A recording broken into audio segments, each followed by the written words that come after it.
Et tout de suite après, du ministère de la Santé publique et de la Population au docteur Esther Dorilma, objet, affectation et désignation. Docteur, le ministère de la Santé publique et de la Population a l'avantage de vous informer qu'il a fait choix de vous comme directrice départementale du Sud. Cette mesure est effective dès réception de la présente. Le ministère de la Santé publique et de la Population espère que vous continuerez à justifier la confiance placée en vous et vous renouvelle, docteur, l'assurance de sa parfaite considération. Docteur Sina Bertrand, ministre.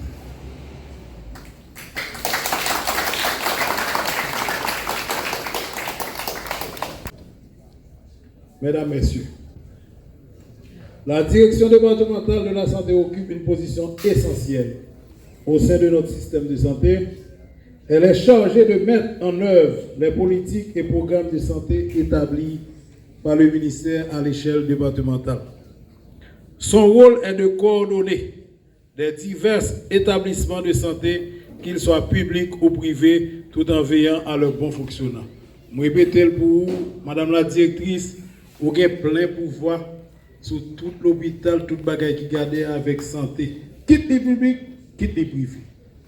Désormais, véritable moteur du ministère au niveau départemental, elle joue un rôle fondamental dans la surveillance des maladies et des épidémies. Ce qui permet une réponse rapide et appropriée aux enjeux de santé publique. Quand on parle de santé publique, on ne va pas parler des médecins infirmiers seulement. Ce sont des gens qui gardent toute autorité qui sont dans le CASEC, délégués, ville, magistrats, délégués, etc.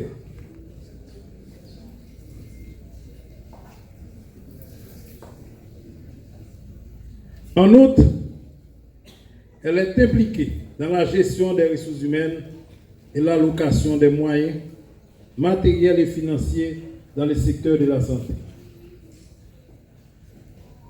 Moyens matériels et financiers dans le secteur de la santé. Plus de 12 ans d'expérience dans le domaine de la prise en charge des patients et managériale. Dr Esther a une bonne expérience de travail en équipe ainsi que dans la pratique d'un leadership éclairé. De 2022 à date, elle a été directrice médicale de l'hôpital départemental Immaculée Conception de Caille. De 2019 à 2021, elle a travaillé en tant que coordonnatrice départementale du projet Sud à Caris, à Fondation Caris. De 2018 à 2019, elle a été coordonnatrice de la clinique du projet Santé Sud, où elle a travaillé pour le compte de HHF. À ce niveau, elle a planifié différents types d'activités de concert avec les prestataires de soins au niveau de différents sites. Elle a facilité des séances de formation pour les prestataires et agents de santé communautaires. Elle a planifié et réalisé des activités communautaires avec les leaders communautaires, assurer le suivi des indicateurs de performance, etc. De 2019 à 2021, elle a été assistante médicale, assistante du directeur médical à l'hôpital Ofatma de Caille, où elle a assuré la congestion, géré la congestion de l'hôpital, encadré et supervisé les 130 employés de cette institution, garantir la disponibilité de matériel et équipements pour les différents services de l'hôpital et la qualité des services, parmi tant d'autres. De 2015 à 2019, médecin de service à l'hôpital Ofatma de Caille. De 2014-2018, entre 2014 et 2018, médecin en soins dans le programme VIH de PEPFAR. Donc à ce niveau, bien évidemment, elle a eu à faire beaucoup d'activités de classe, charge virale détectable pour renforcer l'adhérence des patients, vérifier la liste des patients éligibles pour le prélèvement de la charge virale, développer des stratégies pour s'assurer que 95% des patients testés positifs pour le VIH soient enrôlés sous ARV. De 2013 à 2018, 2014. Elle a été médecin attaché au service de choléra, où elle a fait la prise en charge des patients atteints de choléra, etc. Maintenant, dans la catégorie des études, donc de 2006 à 2012, elle a étudié la médecine à Cuba, donc où elle a détenu un doctorat en médecine. Elle a fait ses études secondaires, donc de 6e à la philo, au collège Horace Poléus, Salon des Cailles, et études primaires chez les Sœurs de Sainte-Rose de Lima.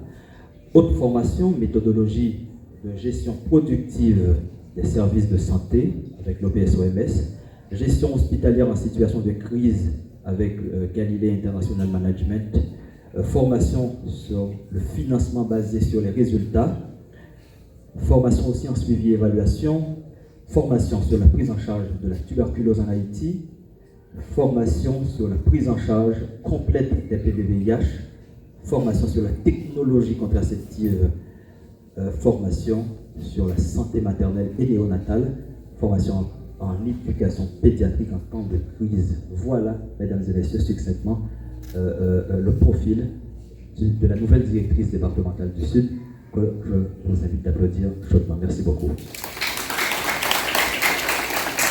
Mesdames, Messieurs, en ce jour qui consacre mon installation en tant que directrice départementale du ministère de la Santé publique du Sud, je voudrais exprimer ma gratitude envers les autorités nationales qui m'ont fait confiance, particulièrement les membres de l'accord du 21 décembre et au ministre de la Santé publique, ainsi que sa haute direction pour l'assurance placée en ma personne. Permettez-moi de saluer le travail de mon prédécesseur, le docteur Jean-Bernard Février, qui a posé certaines bases sur lesquelles nous allons assurément continuer à travailler et qui a servi ce département pendant plusieurs années. Je remercie chaleureusement ma famille et tous mes amis pour leur soutien indéfectible lors de cette décision cruciale. Une décision prise dans un contexte socio-politique fragile. Accepter ce poste dans un moment où beaucoup de jeunes cadres quittent le pays n'est pas une décision aisée, mais un devoir impérieux, car je suis de ceux qui pensent que Haïti doit persévérer. La santé est essentielle à notre bien-être, car elle assure l'intégrité physique et mentale libre de toute maladie. Elle est donc un objectif primordial que nous devons tous poursuivre. C'est ce qu'attend la population. Comme vous le savez tous, le département du Sud, comme beaucoup d'autres régions de notre pays, se trouve à un carrefour critique. La santé publique y est confrontée à des défis immenses, exacerbés par des conditions économiques et sociales difficiles, des infrastructures fragiles et une accessibilité aux soins encore insuffisante. Beaucoup d'institutions sanitaires ont du mal à fonctionner efficacement, faute de matériel et d'équipements médicaux, et aussi en raison de l'exode de nos jeunes professionnels. Exode qui, comme tout le monde le sait, est dû à l'insécurité grandissante. Les défis sont considérables et les enjeux majeurs. Ces obstacles logistiques actuels exigent de nous une collaboration accrue pour améliorer la qualité de soins dans le Sud. On pas chiter tant nous faire pour nous. On toutes mettre main pour améliorer santé frère accès nous dans le département Sud là. Nous connaissons sur la santé pas de bruit. Oui, si nous tous collaborons et grâce à CIPO, à Vision, Ministre Santé nous qui là, nous sommes capables d'arriver à changer en pile bagaille pour nous porter soin de la population. Nous invitons tous les partenaires du ministère à s'aligner avec nous sur les grandes priorités du département. Il est essentiel que toutes nos actions soient orientées vers la résolution des problèmes clairement identifiés, analysés et compris conformément aux principes qui régissent notre partenariat. Aux directeurs et administrateurs d'hôpitaux, ainsi qu'à tout le personnel du département, je compte sur votre collaboration pour améliorer les soins de nos concitoyens. De mon côté, je m'engage à travailler sans relâche pour assurer le bon fonctionnement du système de santé dans le département du Sud. Je serai une collaboratrice rigoureuse et exigeante, mais toujours disponible pour vous soutenir dans toutes les situations.